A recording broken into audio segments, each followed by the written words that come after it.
છોટાઉદેપુર પાનવાડા ગામમાં આવેલો રજવાડા સમયનો પુલ ક્ષતિગ્રસ્ત થયો છે। બ્રિજની એક તરફની દિવાલ તૂટી પડી છે।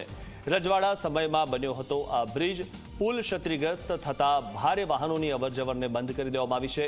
પાનવડમાંથી બહાર જવા માટે રાયપુર જવાનો રસ્તો બચ્યો છે, ત્યારે આ જે બ્રિજ છે તે ખૂબ જર્જરિત હાલતમાં થઈ ગયો છે અને રાજાશાહી વખતનો આ બ્રિજ બનાવવામાં આવેલો હતો। પુલ ક્ષતિગ્રસ્ત થતા ભારે વાહનો માટે અવરજવર બંધ કરવામાં આવી છે। આપ જે આ જોઈ રહ્યા છો, જે ખૂબ મોટી તિરાડ પડી ગઈ છે અને પુલ ખૂબ ક્ષતિગ્રસ્ત થઈ ગયો છે। જો ભારે વાહન આના પરથી જાય તો પુલને વધુ નુકસાન થઈ શકે તેવું છે।